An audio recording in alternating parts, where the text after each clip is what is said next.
Kia ora, Year 12. Here are questions 3 and 4 from the school practice exam. So the first one is basically a Poisson distribution question, and the second one is a confidence interval question.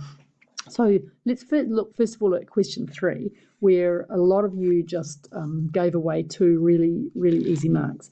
So we've got the number of goals scored per match by Everleigh Rovers is represented by the random variable x, which has a mean of 1.8.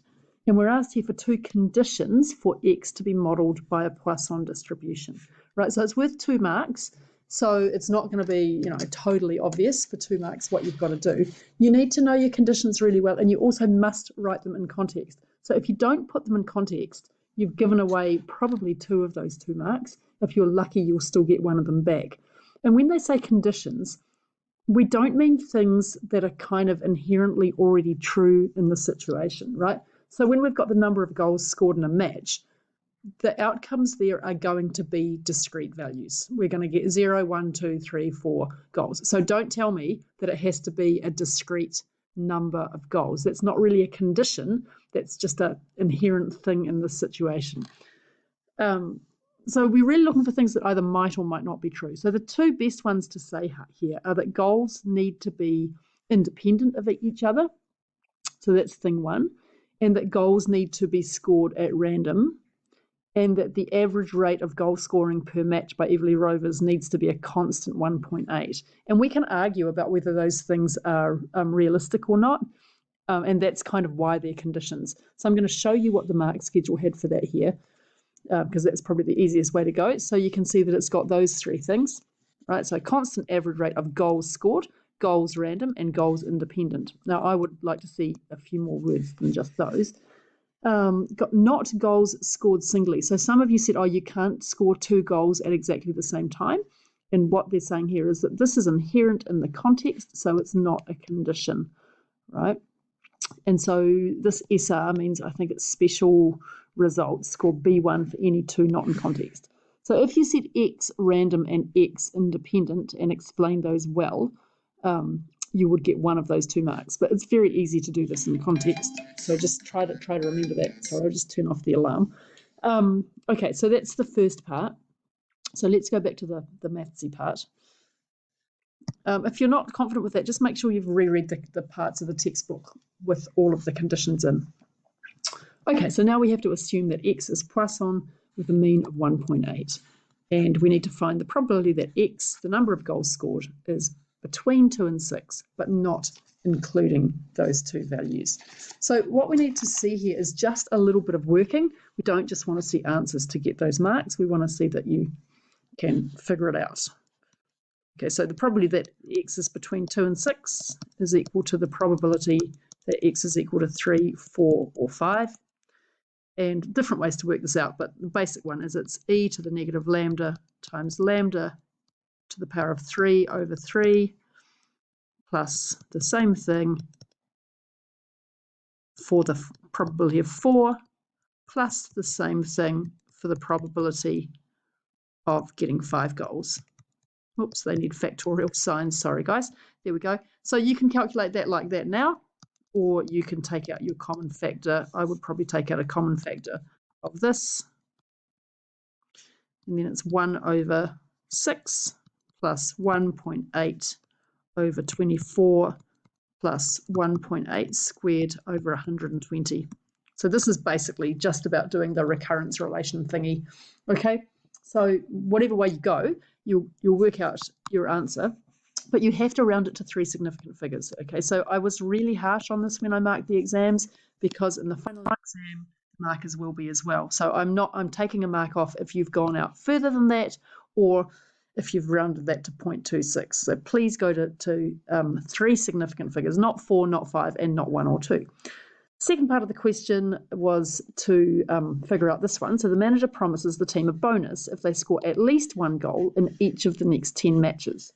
So we can think of that as a tree diagram where we're just going to have to take that probability of getting at least 1 goal and putting it to the power of 10.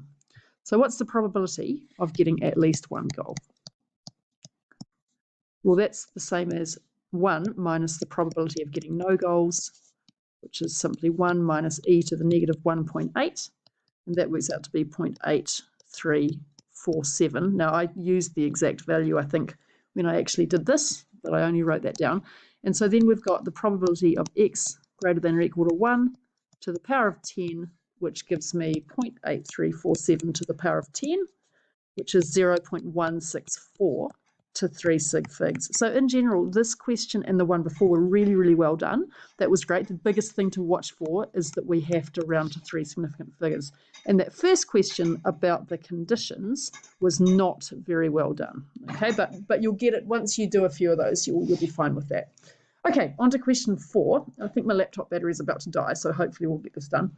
So a doctor is investigating the mean fat content in low-fat burgers. So personally, I can't think of anything grosser than a low-fat burger, but there you go.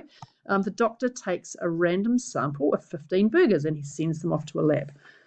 Okay, so let's read through what we've got to do. I guess the big question is, do they give us the standard deviation? So here are my burger fat numbers, 15 of them, and we're told happily that the mass in grams of low-fat burgers is normally distributed, yay, with a mean of mu, and that the population standard deviation is 1.3. So the only thing we have to work out here is what is x bar. So we take those numbers and we add them up and we divide by 15, and magically we get an answer of 8.4, right? So you're going to show your adding up and get that total. I suppose I could do 15 times 8.4 in my head, but I haven't had enough coffee yet. So we get our sample mean here of 8.4, and we're told happily that the population standard deviation is 1.3. And we are told also, importantly, that they're normally distributed, and that's going to help us out in here. So my 99% confidence interval for mu is as follows. Let's just get rid of this mess. So again, this question was nicely done, right? We've got, what have we got? So the confidence interval is going to be x bar, and then we surround it by a margin of error. And there are 3 inputs into that. There's my z value, which depends on how confident we want to be, the standard deviation, and the number of my sample. So here it's going to be 8.4 plus or minus 2.576 times 1.3 over the square root of 15.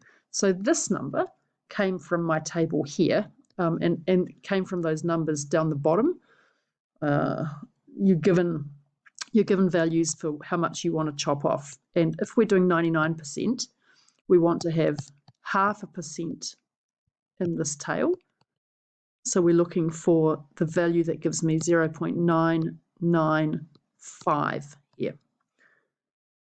Right, where have we gone to? Okay, so working through that calculation, if anyone's still watching, probably there's no one out there watching.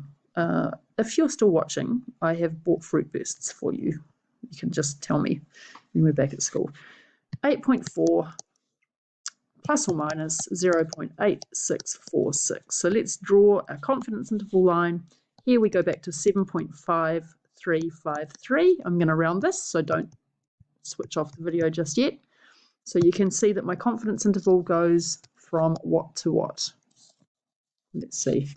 So 99% CI for mu is from 7.54 grams to 9.26 grams, and that's to 3 significant figures.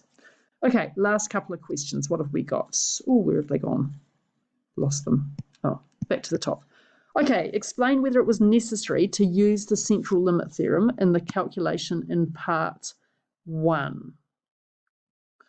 Right, I'm not going to write all this out. I'm just going to say it so that my battery doesn't run out.